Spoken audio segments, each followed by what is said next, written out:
Okay. Well, good morning, San Diego. All right. Let's try to kick off the first presentation at MCN. My name is Adam Quinn, and the name of my presentation is From Legacy Systems to Connected Futures. A bit about myself. I am a digital product manager at the Cooper Hewitt. I come from a design background. I worked in product design and architecture for a while. And actually, while studying as a design student, I visited the Cooper Hewitt in 2003. And there I saw an installation by Antenna Design. And it was my first introduction into, oh my gosh, digital stuff can be art, digital stuff can be interesting, and digital stuff can be in museums. I began to work until one day, after many years in the design profession, I realized that I wanted to pursue that technology in museums. I found out where Siggy Moslegger went to school, who designed this. Siggy and Masanu Nakawa are better well known for designing the subway trains in New York City. This is one of their installations. Found out where they went to school, went there, got into art, got into technology, and decided that I would pursue this, and it eventually led me back to the Cooper Hewitt, where it all started. So I feel it's a good getting back to the origins. Just a little bit about the Cooper Hewitt. In 2014, the museum reopened with a brand new digital experience, and it's been about 5 years of that running. We've learned a lot in that time, but no major changes have happened. And the digital experience is both in the galleries and on the web. So where I come in, I'm actually focused very much on the web side. But as our web and our galleries are connected by current systems, they sort of intertwine. So I'll be talking today a little about both of them. So what's next for Cooper Hewitt? It's a very big question, and we're actually just starting to figure it out. Well, we've been trying to figure it out for a few months now, 6 to 9 months. But we're pretty much just starting. These are some of my colleagues as well in the front row giving notes. Then they can, yeah, it's fine, totally fine, keep going. No, very good. So we're actually starting out by doing a lot of cross-departmental workshops. If you've, anything from education, from membership to curatorial, exhibitions, and marketing to figure out sort of what's working, what are the needs of the departments, why do they, what do they want to do, what's happening right now, and what's not happening. So we're really taking an approach to look internally at the different departments, ask a lot of questions among ourselves, and then try to figure out what everybody wants. And this comes, again, with auditing the infrastructure, right? What do we have, or what do we want to have, what do we want to do, and what can we do with what we have, and what can't we do? And we're sort of developing a roadmap to align with those goals. So this is pretty basic stuff, right? Where are we going? Where do we want to go? What's not working? And how do we get there? This has been through a series of workshops that we've been doing for maybe for about a few months, but really putting all this together. So, but also asking the departments really what are their inspirations, what are their aspirations, what do they want to do, what are their goals, and importantly, what are their roadblocks? And so we've been doing these workshops and trying to understand these questions, and we've been learning a few things. And probably the things that we're learning are very similar to many of you when you talk about the needs of the departments or what's happening between departments. So what did we find out? Well, what we have are siloed but related content. So there's many similarities between our departments, but they're all creating content. The content's all going online. But whether it's marketing content for a show, or a blog that we create about an object, or a blog that we create about a show, if it's an exhibition page that we create about the exhibition page, an educational department, an educational program that might have to do with a certain show, or curators, again, putting objects into TMS so that we can get them onto our collection site. All of these things are linked, but all the departments are working independently to create them. And then as you do, you go into WordPress, you build your blog, you build your page, and then you put out there what's out there. But everyone's sort of doing it independently. But again, it's all related. The educational departments relate to the exhibitions relate to the marketing material relates to the curatorial content, and it's all related. So what we kind of understand that we need is a comprehensive content strategy. And a content strategy is, what are we saying, who are we saying it to, and why are we saying it? Because everyone is speaking independently in independent voices. Different departments are talking about similar things to similar audiences, but they're all doing it siloed. So one of our biggest gaps is that we don't actually have a comprehensive content strategy to have one voice so that everyone knows what voice they're speaking to or knows who they're speaking to when they go to create this content. Because everyone is creating a lot of content a lot of the times, and they're all doing it independently. But even if we have a content strategy, everyone is still using the same tools, right? They're still going onto WordPress. They're still making a blog. They're still creating content in the same way. So what we're looking to do is create an information architecture to connect the content. So if we implement a content strategy that says, we know our content is related, but how do we connect it? We know our exhibitions content is connected to our educational content, but how do we connect it? So our current infrastructure, this is going to be very high level, but bear with me. So we have a collections database which has all of our collection objects, right? But we also have a web database for all of the blog posts and exhibition posts and everything that's coming out of all of these departments creating this content. Our collection database is pulling that content out and making that available to the public through an API. And our web database is making that public through this CMS and through WordPress because it's WordPress. So this is how things are happening. But they come out in sort of different ways, right? The collections database comes out, serves information as sort of structured data in a way that our WordPress blog doesn't. The collections database, this data is served to the galleries and the webs also in a way that our WordPress content isn't, but it's all related. And right now, these, never the twain shall meet, right? Our collection site is very independent of our web content, but they're related. Are you seeing a pattern? I'm hoping that you're seeing a pattern. So we've actually built some links internally, WordPress plugins, modifications to try to link these two so you can go back and forth, and it does work, but it wasn't built from the ground up to be able to support some of these things or some of these future goals, and the goals are really coming from the departments. The goals are saying, I want my exhibitions page to be able to link to objects. This is what the departments are telling us about what's happening. So right now, is this okay, right? Can we continue doing this? Yeah, no, maybe not. So, spoiler. So I'm going to talk a little bit about a book I read. The book is called 3 Men in a Boat. It's about 3 men in a boat, and it's called 3 Men in a Boat by Jerome K. Jerome. It was published in 1888. It's a Victorian-era book. So a lot of it he's talking about, Jerome K. Jerome talks about a tow line getting knotted, and knotting itself up, in any case, like an antimacassar. Obviously, it knots itself like an antimacassar, because I know what an antimacassar is, and I'm sure that you know what an antimacassar is, so the presentation is over. So this is an antimacassar as we know today.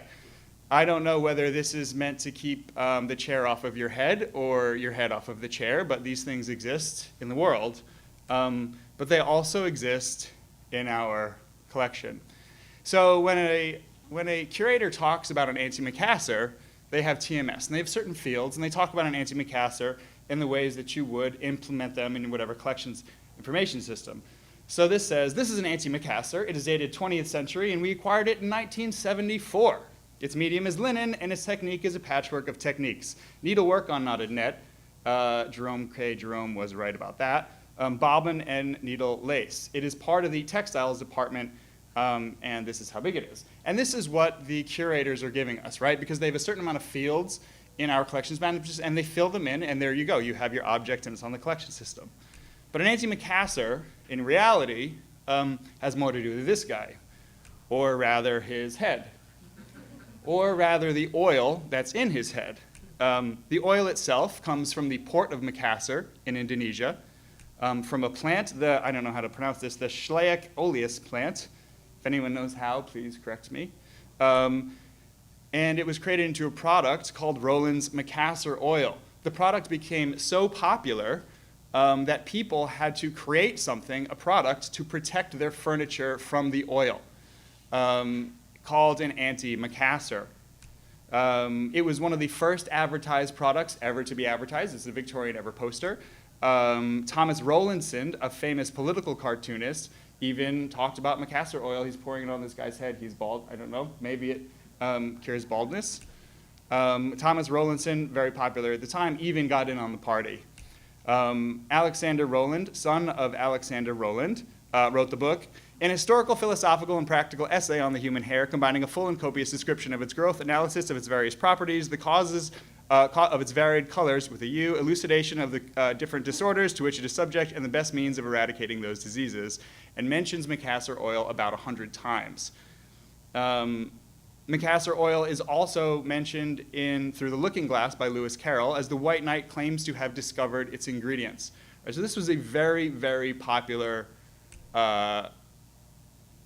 product.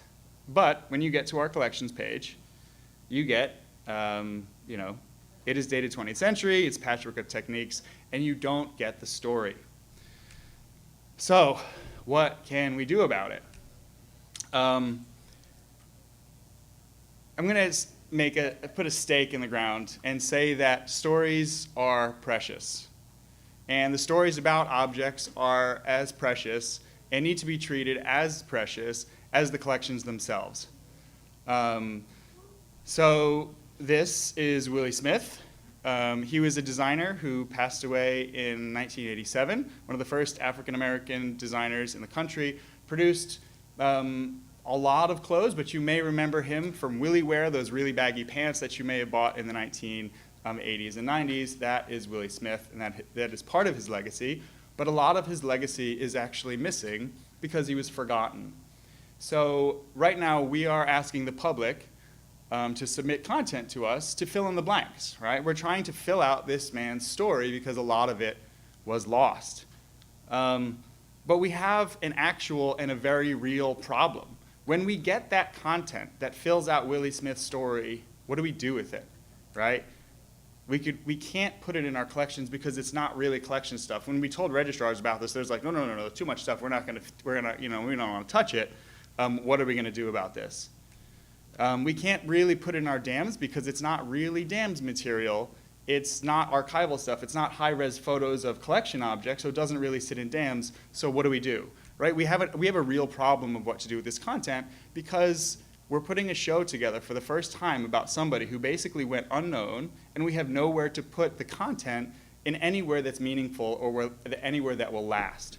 Right? So what we have to do, or what we end up doing, is putting it on WordPress and putting it into a CMS and pretending that maybe one day we'll figure out a good place to put this stuff, but we don't really have a good place, right? There's nothing as Fort Knox as our collections database, and there's nothing as Fort Knox as our dams, but right now we have WordPress. And for anyone who's used WordPress or any of these things, you know it's just a mess, right? The CMS is not a place where you can put anything of importance, and it'll probably be entirely wiped out with the rebuild of your next web project. But the problem is this story is as important to Willie Smith as the items in our collection, but we have to do something about those.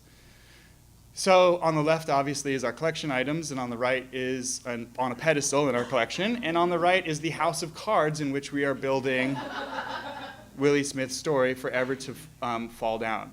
But whether it's Willie Smith or whether it's an anti-Macassar, what we need to do is actually figure out how to put these stories on a pedestal and how to find a way to keep them and keep track of them in a way that's meaningful and lasting. The second thing I want to talk about is linked. So I think if you were at Ignite last night, we talked a lot about linked open data and about the semantic web. So one of the things we really want to be able to do is link these things together, right? Because right now, if you remember the old diagram, the collections, objects, and the WordPress diagram, they're not connected at all. So when we start to think about collection objects and we start to think about these stories, what we're really looking to do is think about this information architecture in a way that we would think about the semantic web or linked open data. Right? You have your story that might have a story URI, a location of that story, or is related to that object. That story itself, as a whole, that story is a thing. That story itself has objects within it. Those objects themselves have other links to other objects. Right? So you can see how by encapsulating a story into one information architecture and linking it to the collection object, that these things might all link together and build out. But the real important thing is that the story itself is crafted by a person. Right? We're not relying on AI to find every connection to an antimacassar and pull it in and do these things. What we're really doing is relying on people to craft the story in a way that can connect to someone, in a way that I hope my antimacassar story connected with you, and being able to link those. And again, this looks like data, but right now it's separate. So the question is, can we go from something that looks like this, where our data is separate, where our blogs are separate, where our web content is separate from our collections database, and into something where those two pieces of data can be connected and linked, so that when you look up a collection object, maybe you get the metadata around the entire story that's written about it, or various stories, or everything that we have in our collection, or anything that we're writing about. And then this can be delivered to the web, or in galleries, or other apps, perhaps. Yeah, so I think the big question, one of the big questions we're asking, and again, this is all sort of work in progress, right? We are very much starting off with this, so this is a bit a hypothesis right now, and we're looking into how we can build this. So the great thing about WordPress is it's easy, right? You can go in, you can type up what you want to type, you can download an image from the internet, you save it to your desktop, you drop it in your blog, and you publish it, right? So the hard part is actually building a framework where you can connect these things.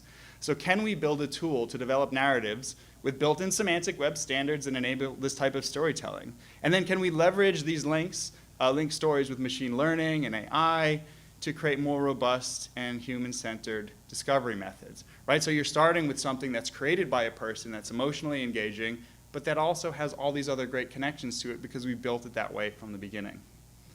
But this also makes these things searchable, right? So if we build it in a way that it's searchable, we can actually do more of that searching, and we can actually make more of those connections. So there's two ladies that were very influential to the creation of the Cooper Hewitt. They were the Hewitt sisters. They traveled the world collecting objects from all over the globe, bringing them back and creating the collection at the Cooper Hewitt. They had a large social network, including J.P. Morgan, who donated objects, and they basically tasked all of their friends to donate objects. And they built a learning school, a learning museum where you could go to school and be surrounded by all these objects. And this thing then became what is now the collection at the Cooper Hewitt. We do have a blog right now of the Hewitt sisters that people have been writing and authoring for years. They include images, people, stories about all of the different people's lives. But again, they're only in a blog form, right? So we're looking at being able to create an architecture going forward to connect these things, but we're also looking back, right, at this content. Can we pull out these images? Can we take the content that we already have and make these connections with the content that we already have? But these things, can we create that social network out of this? We also have an object of the day collection. As I mentioned before, the museum closed in 2012, but to keep the excitement about the Cooper Hewitt going, and to keep people interested in all the objects in the collection, we started publishing a blog. Every single day, a new blog post was posted about an object in our collection. But again, it's separate. It's in WordPress, right? We are able to connect it back. We are able to connect it back to the collection. But right now, when you search the collection, you don't necessarily get the blog post. When you search the blog post, you don't, when you search our WordPress, you don't get all of that information. So can we search both of these databases at the same time and get all this information? So these are really what we're looking at going forward, what our goals are. So we do have a lot of content through our blogs, and at least if you consider the Hewitt Sisters, I think there's about 50 different blog posts about the Hewitt Sisters, all with images of people, images of art, images with objects. So can we actually go back into our collection and search through those things for those posts about what's in them? Can we do a cognitive search to search for the dates and people and places and events and objects that are in those collections? And maybe we'll make connections that the original authors didn't think of or didn't know, and can we map those things? Again, can we map their social structure? Can we map their influence? The objects in there, can we end up with something? And what if we could really start off with some of that linked data and build a blog with some of that linked data and build out these stories in a way that it could all be connected? So what can we connect, right? We're really thinking about, it's not just an object story that we want to connect to the collections. These might be exhibition pages. Exhibition pages have curated information about the shows in which they're associated. The thing about an exhibition page is it has a lot of information about that show, about that person, information about what's on exhibit, but often they come down, right? They come down either at the end of the show and they disappear forever. The curator might not consider them as important, but if you're searching for those objects, you might want that exhibition page to understand what was the curator's point of view for those objects, for that story. Educational programs, again, often educational programs are designed to focus on a specific object, to talk about a specific thing or a different time period, a person or a place that was influential in creating whatever is in the museum. In our case, it's design. But again, these things are also linked. Interviews and videos and audio are also amazing resources because they have transcriptions. If you're working with transcriptions, you have content, you have speech, you have context around the content that we're talking about that can all be used as data and it can all be linked. So to use cognitive search to search those transcriptions, they can all be used to link this stuff together. So what are our next steps? That's actually a really good question, and we're working on it now, and it's really trying to understand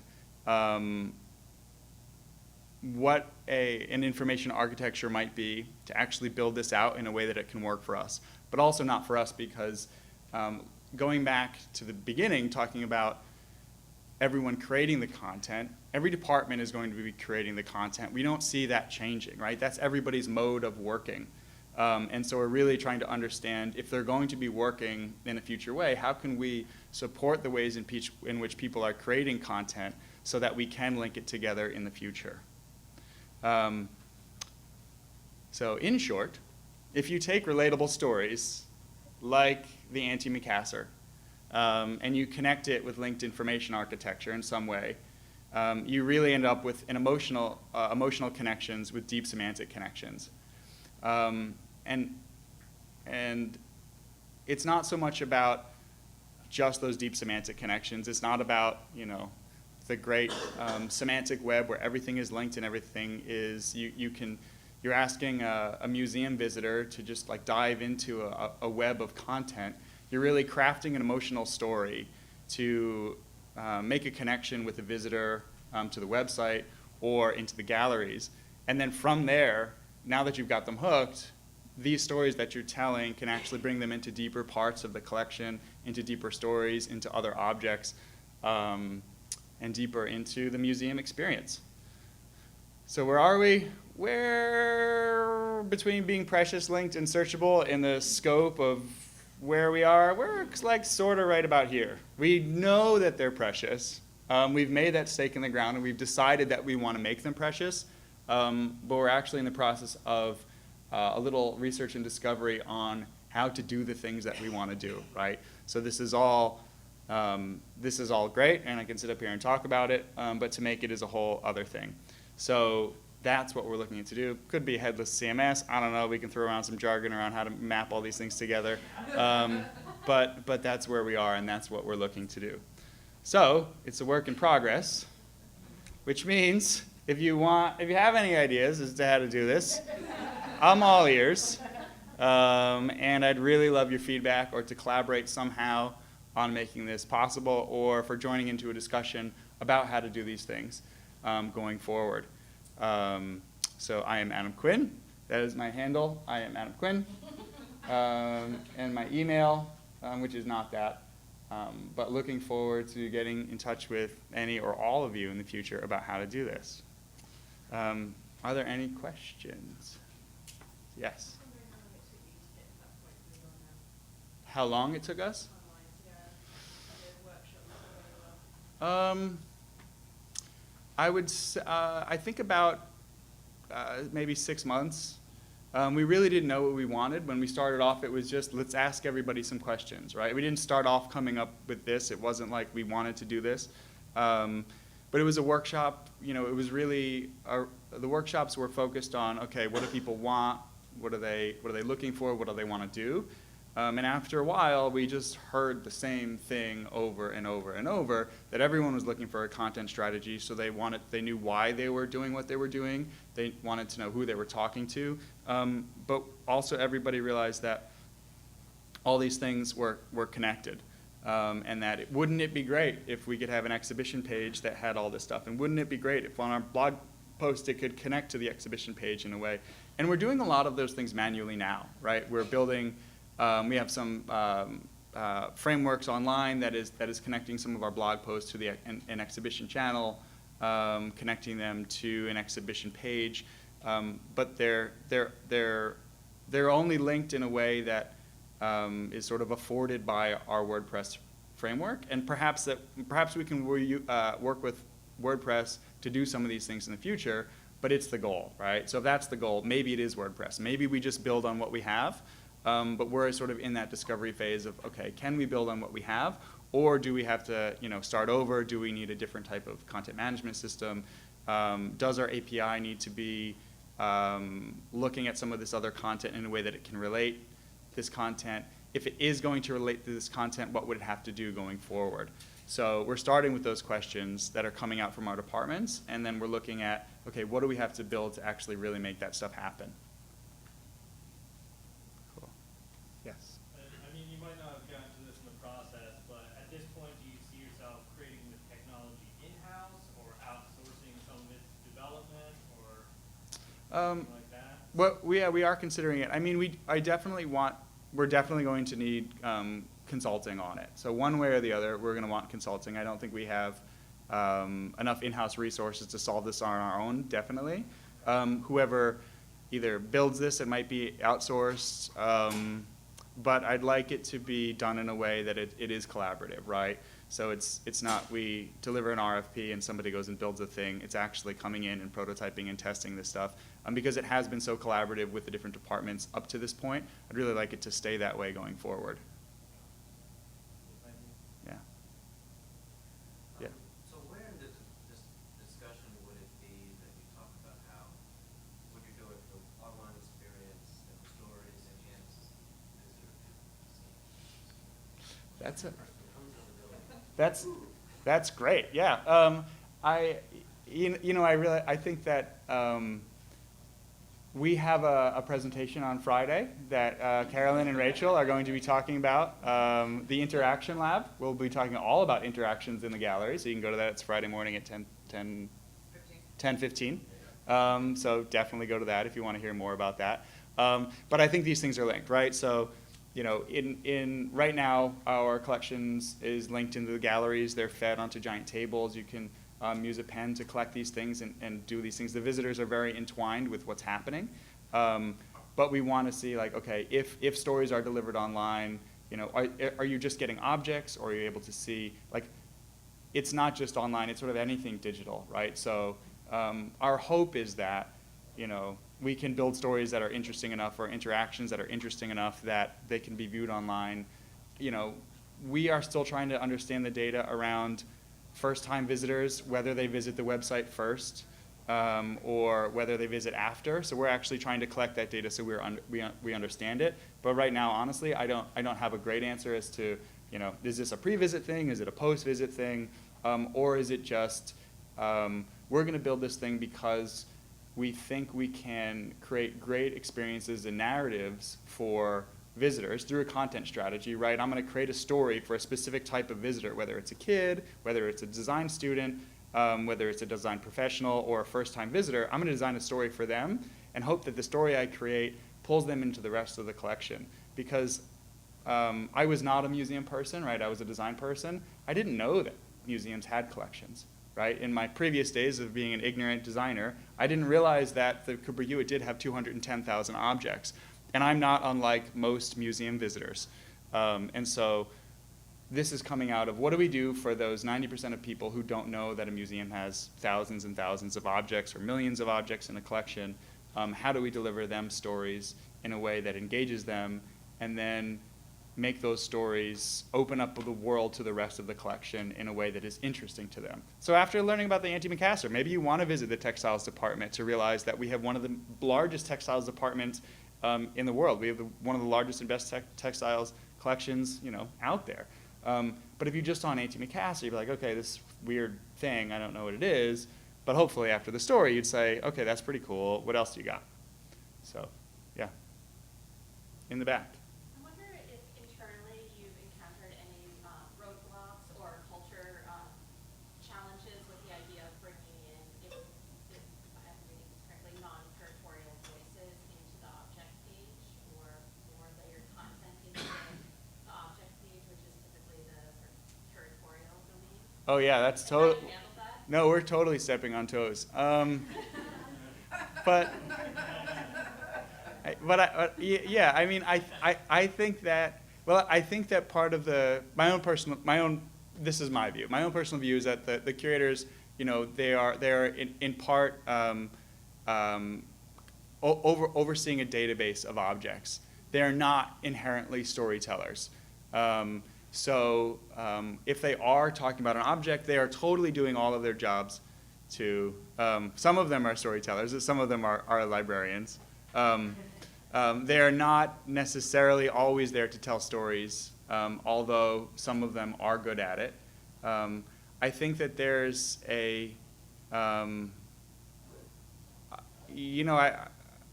I think there's an openness, generally, if you approach it correctly, to people being really open to being able to tell stories about objects in a way.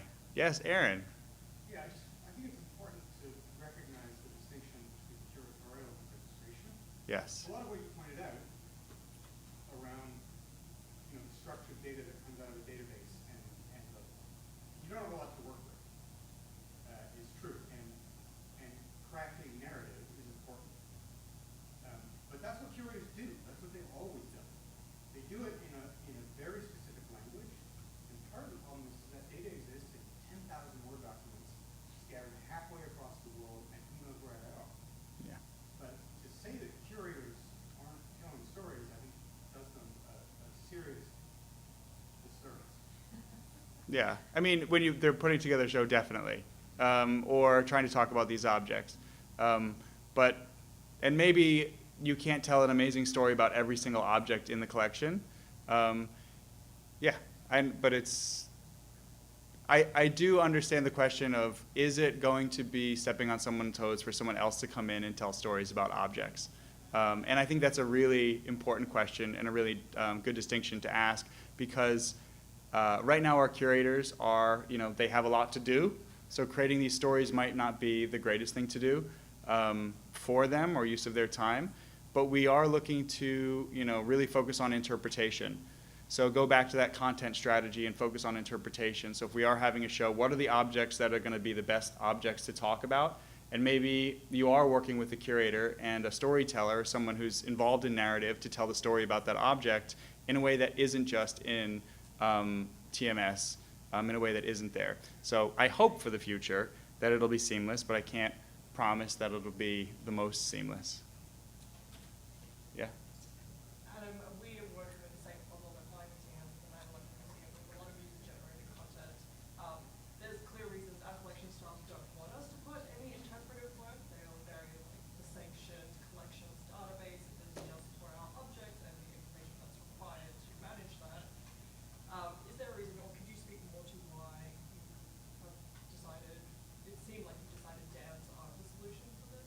A dams might be the solution, but our dams right now with the Smithsonian is not set up to be that solution. It might be very specific to the Smithsonian. It might be very specific to our museum. I would like to have a dams that could do this. I think having a dams that does do this might be part of the solution, but right now, for us, it's not the solution. Our dams is really more about archival, storing images, about collection objects. It's not necessarily about storytelling, yeah. So it could be part of the solution, and I imagine it is part of the solution going forward, but for right now, it's not part of our current grouping of things that we can use. Yeah. In the back? When you did your meetings with stakeholders or workshops, did you find that the content creators had a lot of ideas, really helpful ideas, about what your final products should look like? And if so, how did you steer them away from that and start to talk more about, we're creating a content strategy and an information architecture, and things that they don't really understand or want to understand? Did you have that? Did you get away from it? Yeah. How? Well, I mean, I think because we addressed it. I mean, obviously, we did look at things in the world. Maybe we looked at your website. Maybe we looked at the things that people in here are doing also for inspiration. But we tried to bring it back to really goals. What are their goals? What are their roadblocks? And what do they want? And what do they want to create? So we tried to get away from what it is we're building and stick to why it is we're building it. And to and to really preface this by saying, listen, this is going to be a process. We're only going to focus on why today, and really lay out the framework and lay out the steps ahead of time, and say, in that step of the process, here's where we are. We're trying to figure out why. We will get to the what eventually, but right now we really got to figure out why and what it is that's causing problems or roadblocks to the people involved with it or what they want to see, and really focus on the inspirational stuff to start. And that was met with some criticism, to be honest. There were some departments that were like, I don't know why we're doing this. We got a lot of pushback from people saying, I don't know why I want to be a part of this.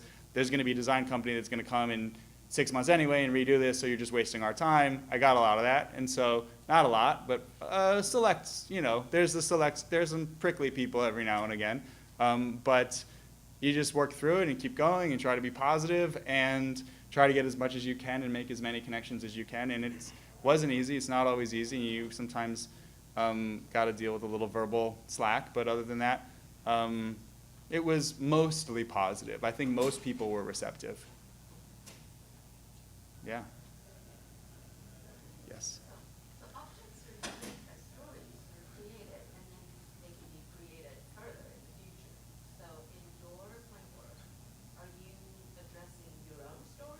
Are you open to address, all kinds of stories? Because people could write about your objects. Yeah. One of the things that we will be talking about on Friday is user-generated stories, and stories in the galleries, and actually addressing people while they're at the museum so that they can talk about some of these things in ways that we may not have understood. I think the Willie Smith show that is opening in March, it's starting with an open call for people to submit content, but we hope that actually we'll be able to get more stories as people come to the museum. And we realize that the stories that we're getting, it'll be an organic thing. So there might be things created by people. It is user-generated content. So for us, that is like, we're going to use that as a case study of can we take user-generated content.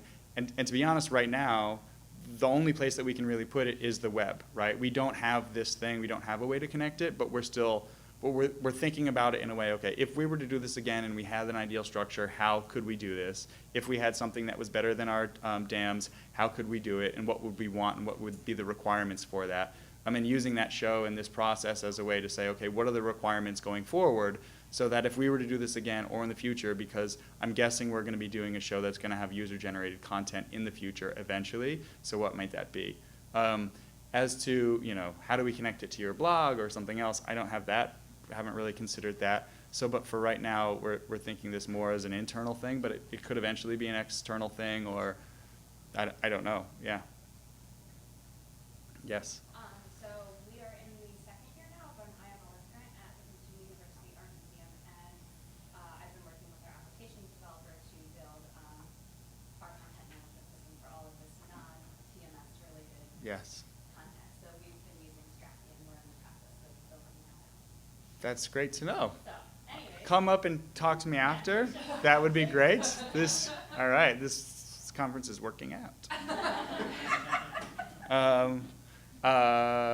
Yeah, I think, yes, in the back. Will there be some effort to, I mean, maybe this might seem a little bit late, but to more or less curate the content or make a decision that we want to permanent of these stories, you know, as storage space? Right. Yeah, so I think it's a very good question. We're thinking about our new we are thinking about a new website and how to do it. So we're going to create, we're in the process of creating a rubric for, you know, what do we keep going forward, what do we get rid of, what's important. We can look at analytics to see what's popular, but it also could be trying to keep all these things. I think that, I mean, I don't have a great answer for that because I don't know how the story creation is going to be, but I don't know that storage space right now isn't in, you know, it's not on top of my mind. I'd rather get one, you know, I'd rather do the thing and then figure out, like, that's a great problem to have. If we have so many stories that we need extra storage, like, I would welcome that problem. So, you know, hopefully we'll get there. I would love to have that problem. But right now, we don't even have this first part of it to have that problem.